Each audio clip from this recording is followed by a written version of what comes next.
Evangelho de Marcos, capítulo 2, versículos 18 a 22.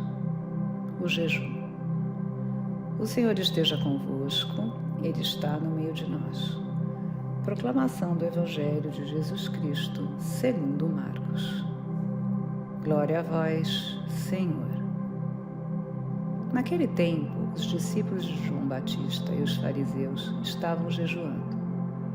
Então vieram dizer a Jesus: por que os discípulos de João e os discípulos dos fariseus jejuam e os teus discípulos não jejuam?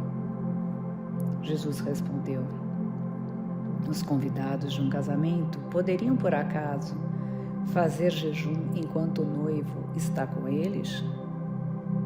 Enquanto o noivo está com eles, os convidados não podem jejuar. Mas vai chegar o tempo em que o noivo será tirado do meio deles. Aí então, eles vão jejuar. Ninguém põe um remendo de pano novo numa roupa velha, porque o remendo novo repuxa o pano velho e o rasgão fica maior ainda. Ninguém põe vinho novo em odres velhos, porque o vinho novo arrebenta os odres velhos, e o vinho e os odres se perdem.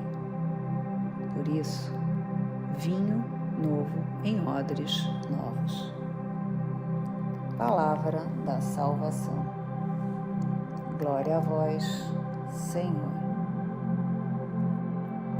Ninguém põe vinho novo em odres velhos, porque o vinho novo arrebenta os odres velhos e o vinho e os odres se perdem. Por isso, vinho novo em odres novos. Marcos, capítulo 2, versículo 22.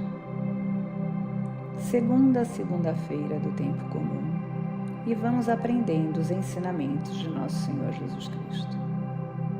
Hoje a liturgia nos traz o início do Evangelho de São Marcos, cujo conteúdo foi baseado nos discursos de São Pedro, de quem era discípulo e intérprete, e destinado principalmente para os romanos.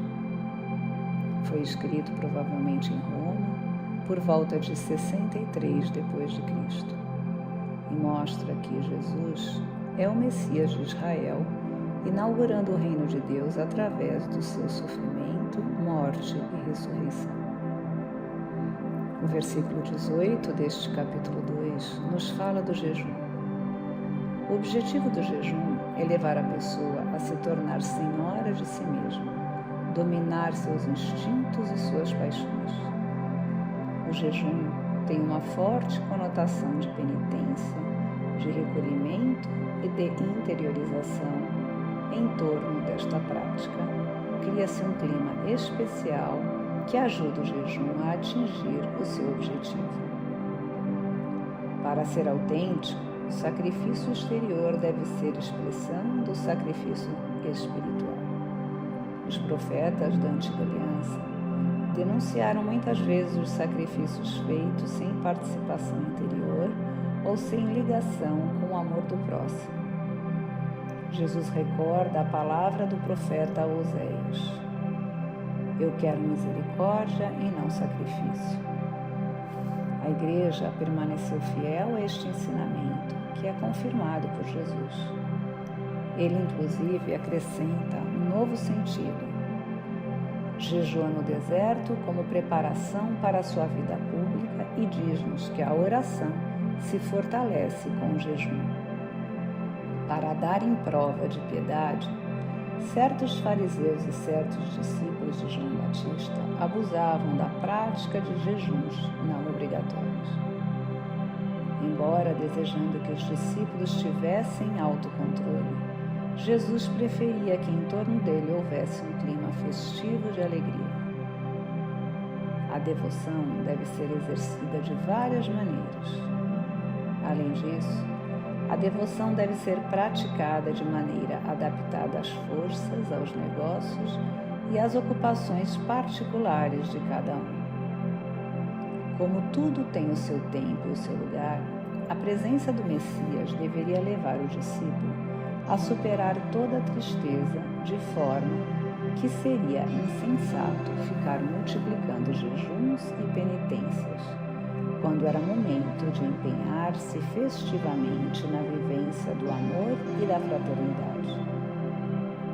Segundo a interpretação dos profetas de Israel, o noivo é o próprio Deus e Jesus usa a palavra noivo para que fique claro para os judeus que ele é Deus, declarando aqui a sua divindade, chamando aos seus amigos de amigos do noivo. Por meio de Cristo, Deus cumpre o que havia prometido pela boca do profeta Ezequiel. Dar-vos-ei um coração novo e em vós porei um espírito novo. Tirai-vos-ei do peito o coração de pedra e dar-vos-ei um coração de carne. As práticas da vida cristã só fazem sentido se lembrarmos que foi Deus quem nos amou primeiro e que as nossas atitudes devem ser uma resposta amorosa a essa caridade gratuita, que nossas ações sejam fundamentadas em amar de volta o Deus amoroso. A justiça de nossas ações, a delicadeza e o respeito do nosso relacionamento com Deus, tudo isso deve brotar de dentro de um coração que ama, que se deixa envolver e transformar pela graça divina. Entre aqueles que escutavam o Senhor, muitos são pobres, que bem conhecem roupas limitadas, e muitos são vindimadores, que sabem o que acontece quando se coloca vinho novo em odres velhos. Jesus recorda-lhes que têm de receber a sua mensagem com o Espírito novo, que rompa o conformismo e a rotina das almas envelhecidas. Que o que ele propõe não é mais uma interpretação da lei, mas uma vida nova. Até podemos respirar novos ares, mudar de residência, unir ou separar, mas a pessoa será a mesma. É por isso que existem tantas separações. Conheço pessoas que já estão em terceiro até quarto matrimônio. Muda-se o acompanhante, mas o interior continua o mesmo. Não é trocar o carro, mudar a armação dos óculos ou fazer cirurgia plástica de nariz, mas é trocar a disposição do coração. É ser novo na forma de falar, de agir e de proceder.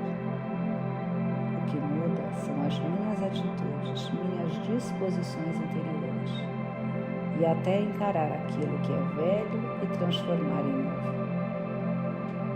A palavra de Deus é viva, é livre. O Evangelho é novidade. A revelação é novidade. Jesus é muito claro. Vinho novo em odres novos. Deus deve ser recebido com esta abertura à novidade. E esta atitude chama-se docilidade. Os religiosos da época de Jesus não foram renovados porque não tiveram atitudes novas para acolher a verdadeira novidade do Evangelho. Ficaram trancados em suas tradições e costumes, em sua maneira de enxergar o mundo e a vida, e o vinho novo que chegou arrebentou o coração deles. Eles não tiveram um coração novo para acolher as novas revelações de Deus. Que nossos corações sejam como odres jovens para receber a graça que Deus derrama em nossa vida. Que nossas estruturas interiores sejam atualizadas, com nova capacidade de acolher, de ouvir, de amar e de perdoar.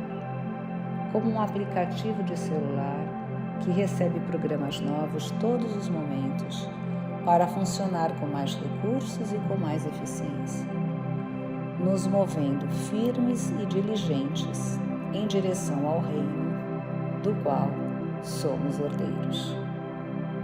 Paz e bem.